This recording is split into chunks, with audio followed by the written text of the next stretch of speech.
आज जिस पोएम को हम लोग डिस्कस करेंगे उस पोएम का नाम है फ्रॉम अ रेलवे कैरेज, जिसे लिखे हैं रॉबर्ट लुइस स्टीवेंसन। ये पोएम रॉबर्ट लुइस स्टीवेंसन तब लिखे थे जब वो ट्रेन से ट्रैवल कर रहे थे कहीं। और जब वो ट्रेन से ट्रैवल कर रहे थे और खिड़की के बाहर उन्होंने झांक के देखा तो बाहर का नज़ारा उन्हें बहुत खुश किया और खुशी में आकर वो ये पोएम लिखे। तो हम लोग उसे पढ़ते हैं, लाइन बाय लाइन समझेंगे अच्छे से।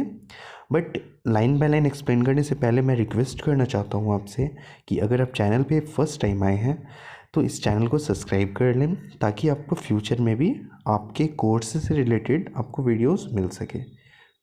ओके, अब लाइन बाय लाइन देखते हैं।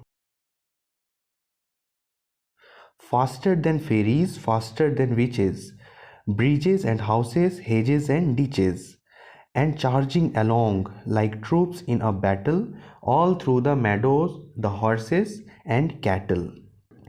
इस पहले स्ट्रेंजा में पोइट बता रहे हैं कि जो ट्रेन है वो फेरीज से भी फास्टर है और विचेस से भी फास्टर है। यहाँ फेरीज का मतलब है परियाँ और विचेस का मतलब है चुड़ैल।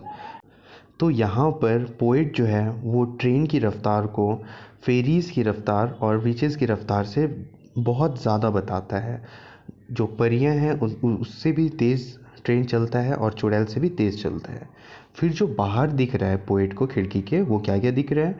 ब्रिजेस एंड हाउसेस, ब्रिज दिख रहा है, पूल दिख रहा है, बहुत सारे घर दिख रहे हैं।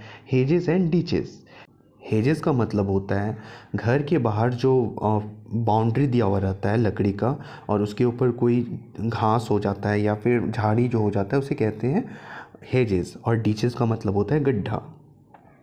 तो पोएट को खिड़की के बाहर क्या दिख रहा है? Bridges and houses, hedges and ditches, and charging along like troops in a battle. और जिस तरीके से जब युद्ध होता है तो जब एक तरफ की सेना दूसरी तरफ की सेना की ओर दौड़ती है, तो वैसे ही बता रहा है ट्रेन को कि ट्रेन का डब्बा भी वैसा ही जा रहा है। कैसा? And charging along like troops in a battle, all through the meadows, the horses and the cattle. और किसे पार करते हुए?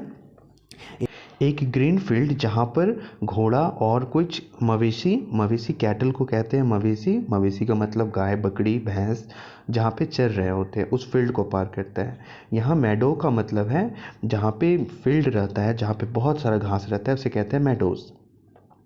Next stranger, all of the sides of the hill and the plain fly as thick as driving rain, and ever again in the wink of an eye painted station whistle by। अब poet बता रहा है कि train इतनी तेज़ी से चल रही है कि वो देख भी नहीं पा रहा है पहाड़ों को और प्लेन्स को, क्योंकि बहुत जल्दी जल्दी पार हो रहा है।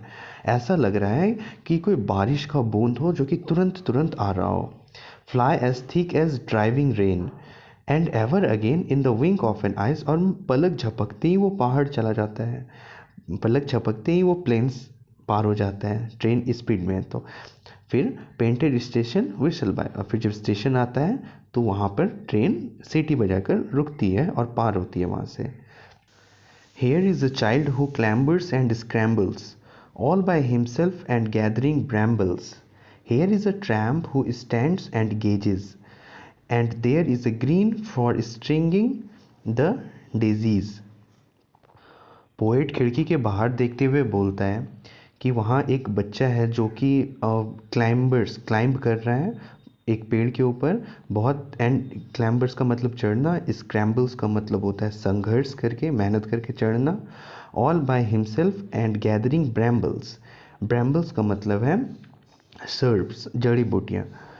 तो गैदरिंग ब्रैम्बल्स। तो पोएट बता रहे हैं कि एक बच्चा है जो कि चढ़ रहा है एक पेड़ पर और बहुत मेहनत से चढ़ रहा है अकेले ही, और वहाँ से वो कलेक्ट कर रहा है जो भी जड़ी बूटी है। Here is a tramp who stands and gauge. और ट्रैम्प का मतलब होता है आवारा लड़का। तो कह रहा है here is a tramp who stands and gauge, वो खड़ा है और वो सभी को घूर रहा है। And there is a green for stringing the daisies.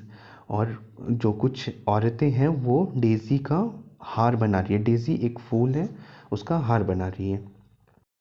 Here is a cart run away in the road, lumping along with man and load. And here is a hill and there is a river, each a glimpse and gone forever. In this, stranger, poet wants to say कि वो जब खिड़की के बाहर देखता है तो उसे एक कार्ट, एक बैलगाड़ी दिखती है जो कि रोड पर चल रही होती है, और उस पर lumping along with man and load. Lumping का मतलब है कुछ भारी वज़न लेके जाना एक जगह से दूसरे जगह। So lumping along with man and load, और उस बैलगाड़ी में या जो वही बैलगाड़ी में बहुत लोड है और एक मैन बैठा हुआ है। And here is a hill, पहाड़ है एक, and there is a river, एक रिवर भी है। Each a glimpse and gone for ever. Glimpse का मतलब झलक, यहाँ पे बस एक झलक दिखा उसका, फिर वो पार हो गया हमेशा के लिए, क्योंकि ट्रेन स्पीड था। So this was the poem. I hope you like it. फिर भी अगर कोई डाउट है तो आप मुझे कमेंट सेक्शन में बता दीजिएगा। Thank you so much. Channel को सब्सक्राइब कर लेना।